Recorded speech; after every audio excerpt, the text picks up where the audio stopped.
Então ao relato de hoje, que é este daqui, Contos Assombrados do Velho Fulanesto. Olá, queridos Ana, Mateus e gente assombrada. O velho fulanesto aqui reuniu forças e escreveu mais um dos seus contos assombrados, entre aspas, ok? Para que a jovem, gentil, ai meu Deus, muito obrigada, talentosa e simpática da Paula não tenha que explicar outra vez, eu vou esclarecer. Eu escrevo relatos que me foram narrados ao longo da vida por pessoas confiáveis. Utilizo o formato de conto, porque entendo que assim fazendo consigo transportar o leitor e o ouvinte para dentro da história. Não altero os fatos, entenderam? Por isso que ele diz aqui, parece algo muito mirabolante, é porque ele só pegou a história sem alterar os fatos, mas deixou ela bem escrita, de uma forma que a gente consiga visualizar tudo muito bem dentro da história, entendeu? Mas não quer dizer que é mentira, isso são contos baseados em fatos, digamos assim. Tá? São relatos mesmo, só que ele conta de uma maneira bem contada. Obrigada, então vamos lá. Uns gostam desse formato, outros não. Paciência. Velho tem suas manias. Se todo mundo tivesse essa mania, aí tava bom.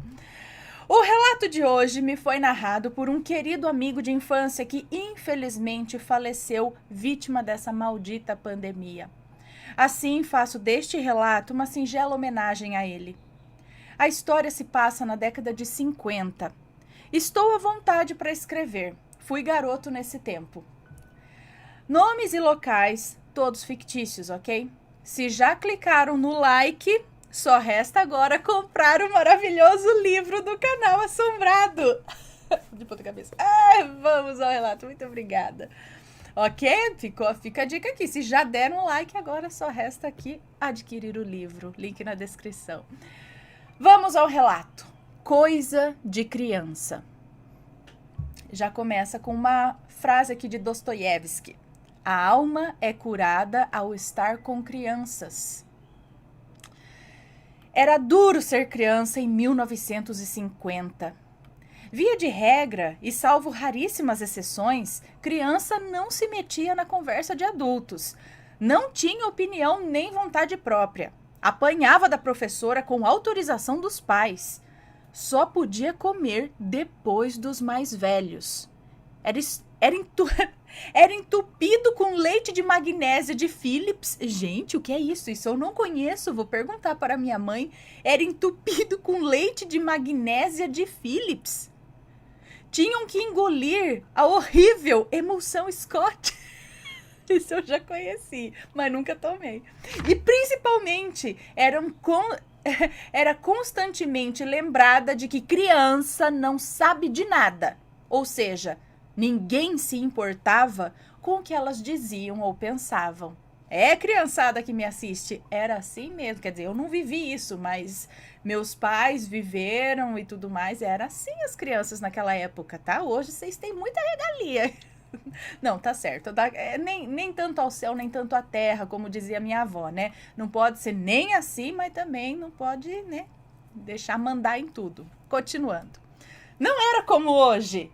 Nos tempos atuais, as crianças literalmente dominam o ambiente com a sua sagacidade, alegria, inteligência e perspicácia, incentivadas que são sabiamente pelos adultos. Sim, vemos aqui em casa, tem hora que dá umas respostas que eu falo, pois é, pois é, eu não tinha pensado nisso.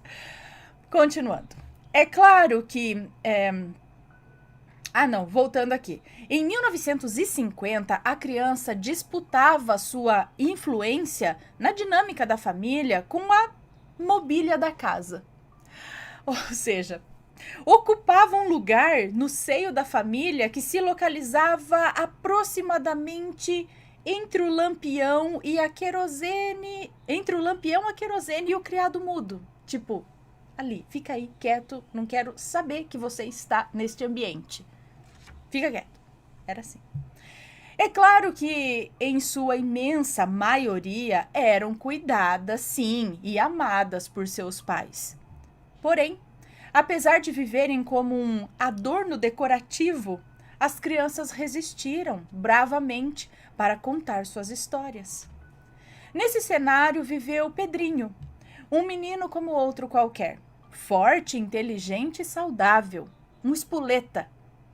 Os pais de Pedrinho trabalhavam fora, confiavam o pequeno de 6 anos de idade, que ainda não estudava, aos cuidados de sua tia-avó, pois não tinham mais ninguém com quem deixar o Pestinha. Afinal, não existiam creches ou pré-escolas. Dona Carlota, aposentada, morava num bairro distante da residência do pequeno. Adorava passar as tardes com o sobrinho neto de segunda a sexta-feira.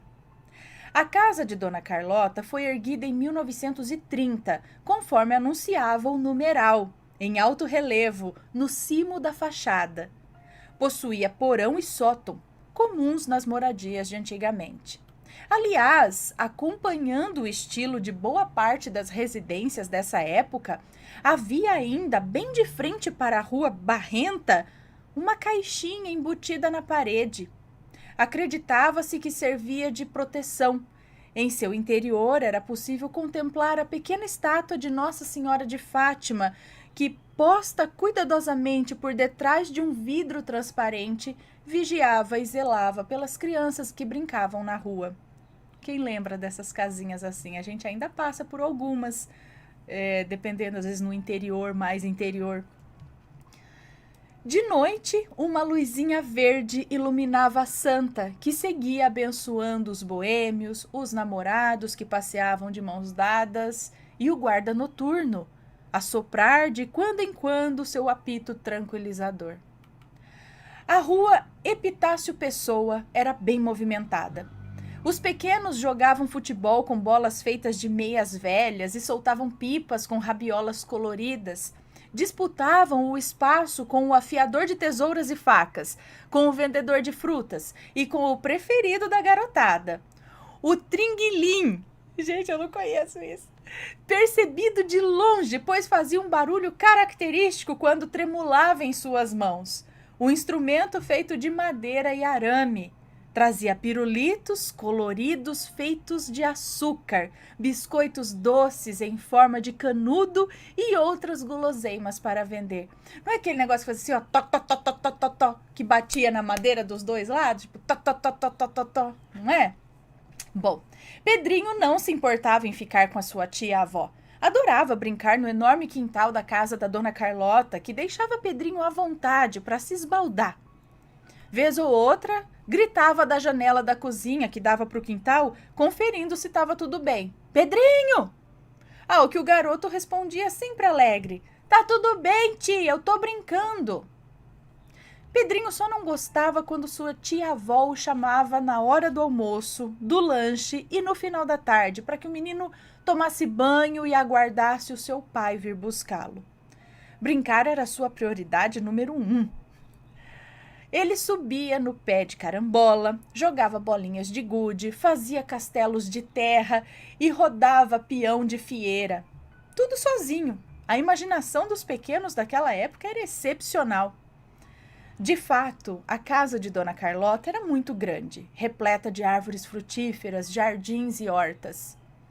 No fundo do amplo quintal da tal casa havia uma outra construção, menor, uma meia-água, de sala, quarto, cozinha e banheiro, que a senhorinha alugava a terceiros, no intuito de complementar sua aposentadoria. Havia uma cerca de arame e um pequeno portão que separava a casa da Dona Carlota do quintal e da pequena residência dos fundos. Naquele tempo, a inquilina da casinha era a jovem Mara. Ela morava sozinha, naquela pequena casa. Sorridente e extremamente amável, adorava oferecer balas, doces e bolos para Pedrinho, quando ele estava brincando ali no quintal. Ela não saía muito de casa, vivia no seu cantinho. Pedrinho amava demais aquela moça, pois além dos quitutes que ganhava da inquilina, sentia-se feliz com a atenção que recebia. Mara o acarinhava e contava histórias de piratas e de príncipes.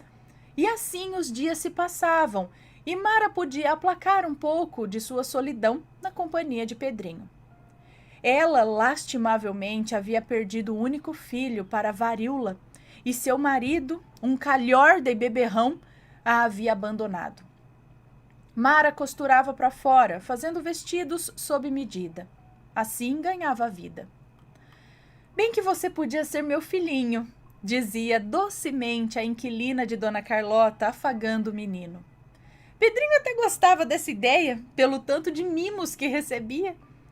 Certa manhã, Pedrinho chegou à casa de Dona Carlota, como de costume, trazido por seu pai, que era motorneiro de bonde.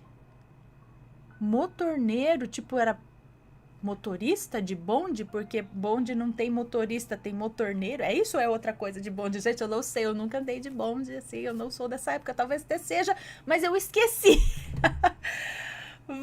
Não sei o que é. Enfim, ele trabalhava no bonde. Percebeu que a tia-avó idosa não estava bem. Então, Pedrinho chegou na casa e percebeu que a tia-avó não estava bem. Chorava e tremia. Algo estranho ocorria naquela casa antiga que deixou seu pai igualmente inquieto. Era um entra e sai de pessoas estranhas que Pedrinho não conhecia.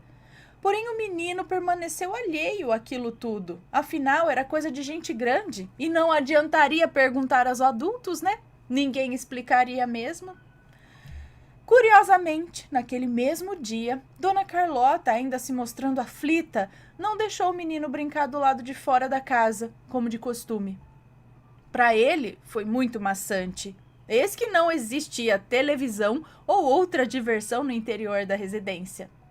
Entretanto, como todas as crianças daquele tempo, Pedrinho logo arrumou o que fazer para se distrair, brincando com botões, almofadas, cobertores que serviam de barracas, além de outros passatempos. Mas não era a mesma coisa, né? Tia, posso brincar no quintal? Suplicou o menino. Pode não, Pedrinho, respondeu a idosa, e o garoto prosseguiu. Por quê? Nem tá chovendo. Por que não? E ponto final. Essa era a resposta preferida dos adultos. No dia seguinte, assim que Pedrinho chegou à casa de Dona Carlota, para sua felicidade, o quintal, os doces e as histórias da jovem Mara estavam liberados. Pedrinho correu para os fundos da casa e fez o que melhor sabia fazer: ser criança. Você não veio ontem, Pedrinho. O menino que brincava de aprisionar formigas, ouvindo a voz de Mara, parou o que estava fazendo e correu ao seu encontro, abraçando-a com carinho. Ele respondeu: minha tia não deixou eu brincar no quintal ontem, exclamou zangado. Não faz mal, agora você pode brincar o quanto quiser. Eu tenho doces para você, disse Mara. Porém, a inquilina não estava sorrindo como de costume e, curiosamente, sua cabeça pendia sobre o ombro esquerdo, como se quisesse olhar o menino de lado. Assim. Ademais, parecia muito triste também. A senhora tá triste? Perguntou o menino. Não é nada. Vem, eu vou contar uma história muito bonita para você. Levou Pedrinho para o interior da casinha, colocou-o em seu colo e serviu doces para o menino. A inquilina parecia estar desatenta, pois interrompia a história que estava contando frequentemente e se mostrava apática. Isso aborreceu o menino inquieto. Pedrinho, entediado, pulou de seu colo. Eu vou brincar lá fora, e disse Pedrinho. Mas Pedrinho não se sentia bem e vomitou muito. Chorando, com dor na barriga, procurou a ajuda de sua tia-avó. Meu filho, o que aconteceu? Por que você está chorando? Dona Carlota percebeu algo na boca de seu sobrinho. Pedrinho, você pôs terra na boca? Espantou-se a senhora. Não, tia, eu só comi o doce que a tia Mara me deu, dizia o menino soluçando enquanto se contorcia de dor. Deixa de história, Pedrinho. Deus me livre. Quanta besteira. Você não sabe que não pode comer terra? Pronto, tá aí. Olha só no que deu, disse Dona Carlota, limpando a boca do menino com água e sabão. Preparou um chá de boldo que Pedrinho detestou. Não o culpamos, né? e o colocou deitado no sofá da sala. Pôs a mão em sua testa e ele ardia em febre. Dona Carlota esfarelou um comprimido de AAS infantil, quem nunca? Misturou com água e açúcar e deu ao sobrinho para abaixar a febre. E ele adormeceu. No final da tarde, Januário, o pai de Pedrinho, veio buscá-lo, como sempre, e encontrou o filho dormindo. A febre havia baixado. Dona Carlota expressou sua preocupação. Acredita que o Pedrinho comeu terra? Vê se pode uma coisa dessas. Deu a vomitar e ficou com dor na barriga. Eu fiz um chá de boldo, mas ele não almoçou e não quis lanchar também. Coisa de criança, tia. Depois eu passo um pito nele. Tá muito grandinho para fazer essas estripulias. Vamos, filho, vamos embora que já tá tarde. Januário pegou o menino no colo e foi para casa. No dia seguinte, o garoto estava melhor, sem febre e sem dor. Seu pai o levou novamente para a casa de Dona Carlota e chovia bastante. Hoje está chovendo, é melhor você ficar dentro de casa até a chuva passar. Sua tia-avó o acomodou no sofá e deu ao menino várias revistas em quadrinho com histórias de cowboys para folhear. Em seguida, se encaminhou ao quarto de costura e debruçou-se sobre a máquina de costura Singer, sempre de olho em Pedrinho. Por um breve momento, Dona Carlota descuidou-se do sobrinho. Foi então que ele ouviu a voz de Mara chamando lá no quintal. Pedrinho, Pedrinho, vem aqui. Eu tenho uma surpresa para você. E ele sorrateiramente dirigiu-se ao encontro, contente, né? Chegando à pequena casa dos fundos, todo molhado devido ao temporal que caía, Pedrinho não encontrou a jovem Mara. Procurou, até que ouviu sua voz vindo de cima do pé de manga. Eu tô aqui em cima, querido. Sobe aqui para eu te mostrar uma coisa. Pedrinho olhou para cima e viu Mara sentada em um dos galhos daquela mangueira. E estranhou, né? O que a senhora tá fazendo aí, tia? Perguntou. Sobe aqui, meu filhinho, disse a inquilina, que ainda parecia triste. O menino, acostumado a escalar as árvores do quintal, subiu com certa dificuldade por conta da chuva que escorria pelo tronco. Finalmente chegou perto de Mara. Ele sentiu um cheiro forte e ruim, mas não sabia de onde vinha. Pedrinho se sentia cansado e meio tonto. O que a senhora quer me mostrar? Perguntou com a voz fraca. Não houve resposta. Mara o abraçou com muita força enquanto dizia: Você é o meu filhinho. Me larga, tia, tá me machucando. O que se deu em seguida permaneceu meio embaraçado em sua memória. Pedrinho não tinha certeza se havia escorregado ou se... Tia, a senhora me empurrou, disse o menino confuso, chorando, ainda atordoado, enquanto Mara o fitava lá do alto, sem dizer nada. Seu corpinho havia batido com toda a força no chão do quintal. Felizmente, a queda foi amortecida por um colchão de folhas encharcadas caídas ali no terreno. Entretanto, o pobrezinho não escapou de torcer o tornozelo e ralar os joelhos. Poderia ter sido muito pior. Foi para a casa da tia-avó aos prantos, mancando e bastante amedrontado, né? Ela me empurrou da mangueira, tia! Contava o garoto para Dona Carlota, que, preocupada, tratava seus ferimentos com iodo. Quem empurrou você, Pedrinho? Foi a tia Mara, gaguejou o pequeno. Pedrinho, nunca mais diga isso, ouviu bem? Nunca mais! Mas é verdade, tia Carlota, disse o menino enquanto enxugava as lágrimas. Chega! Você vai ficar de castigo no sofá até o seu pai chegar. E eu vou contar tudo para ele. Tomara que ele te dê uma bela de uma sova para você aprender a não fazer arte e não contar mentiras. Pedrinho estava dolorido e cansado. Não quis almoçar, mesmo a senhora forçando-o a comer. Será que eu escorreguei da árvore? Se indagava, confuso. Tia Mara nunca o machucaria, né? Era tão boa para ele. No final da tarde, a mãe de Pedrinho veio buscá-lo. O pai estava fazendo serão, ou hora extra. Ao ver o filho naquele estado, espantou-se e ficou muito irritada. Tia Carlota, o que aconteceu com Pedrinho? Questionou Olga, fuzilando a senhorinha com os olhos. Dona Carlota constrangeu-se com a atitude inquisitiva de Olga, mas procurou manter a calma. Antes que pudesse responder para a esposa de seu sobrinho, Pedrinho disparou. Mãe, foi a tia Mara que me empurrou de cima da árvore. E ela cheira mal. O que foi que você disse, menino? Gritou Olga para o filho. Deixa, Olga. É coisa de criança. Não dê ouvidos. Ponderou Dona Carlota em tom de súplica. Olga fez menção de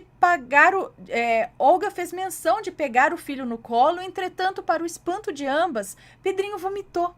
E vomitou muita terra preta no chão da sala. Meu Deus, Pedrinho, você comeu terra outra vez? Apavorou-se a tia-avó.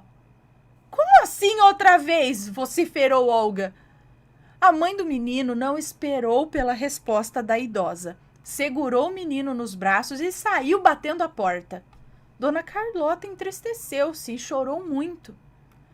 Já em sua casa, ao dar um banho em seu filho, Olga percebeu que coisas muito estranhas se passavam com ele. Ele estava magro, tanto que suas roupas se mostravam folgadas. Seus braços e pernas estavam roxos e havia hematomas e arranhões em suas costas. Era assustador. Não havia percebido isso antes. Além disso, o menino estava muito sonolento, apático, como se a vida o estivesse abandonando. Não queria se alimentar e vomitava sem parar. Olga, aflita, esperou Januário chegar do serviço e mal o marido pisou na entrada da casa, desembestou a falar. Venha ver o seu filho. Eu tenho certeza que a tia Carlota está judiando do Pedrinho. Mostrou os ferimentos nos joelhos e nos braços, originados pela queda, e outras marcas na pele que a princípio não pareciam ter relação com o tombo. Olga, não diga bobagens. Tia Carlota é uma santa. Jamais machucaria Pedrinho. Januário olhou de perto o corpinho do menino, o que viu deixou-o agoniado. Precisamos chamar o doutor Moisés imediatamente, exclamou Januário, enquanto pegava o paletó e saía correndo de casa para buscar o doutor. Doutor Moisés era o médico da família há muitos anos. Experiente, fez o parto de Pedrinho e conhecia bem o menino. Estava acostumado a atender nas residências de seus pacientes. Era muito comum isso naquela época. Januário retornou algum tempo depois, trazendo o doutor Moisés, que ao examinar Pedrinho, fechou o semblante e pareceu zangado. Quero ficar a sós com ele, determinou o doutor. Obedientes, Januário e Olga se dirigiram à varanda da casa, enquanto Moisés, com carinho e muito tato, questionava o menino. Pedrinho, pode falar a verdade para mim? Ninguém vai brigar com você. Quem foi que fez esses machucados em você?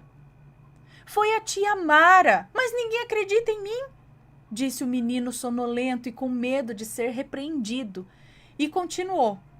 Ela me apertou com força e me empurrou da mangueira. Ela te deu alguma coisa para comer? Deu, doce, mas estava ruim, acrescentou Pedrinho. Doutor Moisés mediu a temperatura do menino, estava febril. As marcas arroxeadas de dedos em suas costas, braços e pernas, acompanhadas de arranhões, o preocupou. Fez alguns curativos, passou ungüentos nos hematomas de Pedrinho e chamou os pais num canto da casa. Quem é Mara? Perguntou o médico. Januário uniu as duas mãos em formato de concha, aproximou-se do doutor Moisés e sussurrou algumas palavras inaudíveis ao pé do ouvido. Não queria que Pedrinho escutasse. O médico balançou a cabeça negativamente e se mostrou incrédulo. Coisa de criança, concluiu Olga, ao que assentiu o doutor. E quem é que toma conta de Pedrinho enquanto vocês estão trabalhando? Indagou o médico. Olga, mais que depressa, respondeu, rapidamente. A tia do Januário, a dona Carlota. Olga parecia furiosa. O doutor, aviando uma receita, concluiu: comprem esses remédios sem demora. Acho muito bom os senhores terem uma conversa séria com a sua tia Carlota. Eu quero ver o seu filho daqui 15 dias em meu consultório. Não precisam marcar hora. Se ele piorar, me chame com urgência. Dependendo do estado de saúde de Pedrinho, terei que tomar providências severas. Ameaçou o doutor. Passem muito bem. Olga e Januário estavam até envergonhados, mas decididos. Iriam à casa da tia no dia seguinte para tirar satisfações. Era de manhã, quando chegaram à rua Epitácio Pessoa. Deixa eu só ver se está tudo certo com a gravação, gente. Ok, tá? Né? Vocês estão me ouvindo aqui? Beleza, continuando. Dona Carlota estranhou. Os três juntos, àquela hora da manhã, esperava apenas por Pedrinho, trazido por Januário. A idosa sentiu-se incomodada. Olga foi a primeira a falar. Tia Carlota! Januário a interrompeu num rompante. Deixa que eu falo, Olga. Pedrinho, vai brincar no quintal? Determinou Januário. Pedrinho parecia temer algo. Ele tremia e choramingava. Eu não quero ir, pai, suplicou o menino. Januário, autoritário, ralhou com o filho. Anda, Pedrinho, preciso conversar com a sua tia. Pedrinho se arrastou, apreensivo, até o quintal, enquanto uma conversa muito difícil se iniciava. Prosseguiu Januário. Tia, o médico examinou Pedrinho e viu muitas marcas estranhas. Eu vou direto ao ponto. A senhora bateu nele? Não houve tempo para que a senhora, muito triste com as insinuações de seu sobrinho, pudesse responder. Um grito pavoroso vinha do quintal. Pedrinho, que como sempre brincava sozinho junto às árvores, foi agarrado por trás, violentamente, por Mara, que o apertava e gritava em seu ouvido. Você é meu filhinho! Você é o meu filhinho! Mara carregou Pedrinho para dentro da casa dos fundos, enquanto o garoto esperneava e gritava. É Pedrinho! Exclamou Dona Carlota, levantando-se da poltrona num salto e correndo para os fundos do terreno. Foi seguida pelos pais do menino, desesperados. Quando chegaram na pequena casa dos fundos, que estava desabitada e totalmente vazia, sentiram um forte cheiro de podridão e, atordoados, presenciaram uma cena horrível. Um espectro, uma massa esfumada, disforme e pulsante, envolvia o menino, sufocando. Pedrinho, pálido e já perdendo as forças, suplicava baixinho. Tá machucando, tia Mara. Me solta. Aquele ser medonho voltou-se para os três adultos, perplexos, e foi tomando uma forma humana. Era Mara. Porém, seu rosto estava pálido, apodrecido. O pescoço se inclinava sobre o ombro esquerdo, num ângulo quase impossível, e o cheiro que ela exalava era de morte. O espírito atormentado da moça grunhiu e esbravejou. Ele é meu filhinho. Eu vou levar o menino comigo. Olga soltou um grito de pavor enquanto Januário arrancava o seu filho desacordado das garras daquela aparição macabra. Correram para longe dali. Mara permanecia gritando do lado de dentro da cerca que separava as duas casas. Por algum motivo desconhecido, não conseguia ultrapassar aquela divisa. Estava confinada nos fundos do terreno. Ninguém podia acreditar no que havia acontecido. Só conseguiam lembrar daquela manhã movimentada. A mesma manhã na qual Dona Carlota chorava muito e que Pedrinho foi proibido de brincar no quintal. O menino, com toda certeza, não poderia sair de dentro de casa naquele dia fatídico. O corpo de Mara estava sendo resgatado por policiais e bombeiros de um dos galhos da mangueira onde oscilava, apesar de não estar ventando. Foi uma cena inesquecivelmente aterradora. Triste fim para a moça, doce e meiga, que não suportou a solidão e a perda de seu filho. De alguma forma, terrível forma, sua alma atormentada buscou preencher o vazio existencial e minimizar a danação eterna em que se encontrava, sugando a essência vital do corpo de Pedrinho, que por muito pouco não sucumbiu à vampirização do espírito faminto de Mara. Dona Carlota mandou demolir aquela pequena casa dos fundos do quintal e pôs abaixo a mangueira frondosa. Não cruzou nunca mais a cerca que dividia as duas casas. Hoje só restam escombros de uma história triste, fúnebre, mas real. Dr. Moisés? Sim, recebeu a visita de Pedrinho, acompanhado por seus pais e Dona Carlota. O menino estava bem, tinha recuperado o rubor das bochechas e não se sentia mais cansado. Depois de contarem tudo o que ocorreu, sem omitir um fato sequer, o bom doutor coçou a cabeça e sentenciou: o Pedrinho está bem. Agora, essa história não tem pé nem cabeça. Acham mesmo que um médico vai acreditar nessas bobagens? Vamos fazer uma coisa. Vou fingir que acredito em vocês para que isso termine aqui, ok? Mas se querem um conselho, não me parece nada bem 3 adultos saírem por aí falando asneiras. Fica parecendo coisa de criança. Um abraço grande para todos vocês e não deixem de dar ouvidos aos pequenos. Eles têm muito a nos ensinar. E este é o relato de hoje. Fica a dica, escutem as crianças, tá? Não achem que tudo é coisa de criança, não, tá? Ele poderia ter terminado bem mal. Gente do céu, a moça era boa, ainda fez tudo isso. O fantasma da moça. Imagina, se boa faz isso, imagina os ruins. Os fantasmas de gente que já era ruim. E aí quer vir... Mas também entra aí que eu acho que o Pedrinho também tinha certa sensibilidade, mas assim que facilitou esse espírito chegar nele. Não sei, essa mulher aí, né? Rapaz, ela dava terra para ele comer, mas aí ele achava que era doce, aí ele comia terra. E aí fazia mal. Na verdade, ela estava querendo matar ele para levar ele junto com ela porque ela acreditava que ele era o filho dela.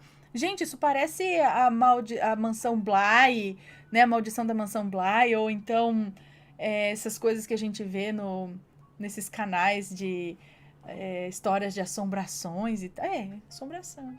Bom, gente, espero que tenham gostado do relato. Deixem suas opiniões. Se já aconteceu algo parecido com vocês, mande o seu relato também. Um grande beijo e a gente se vê no próximo relato.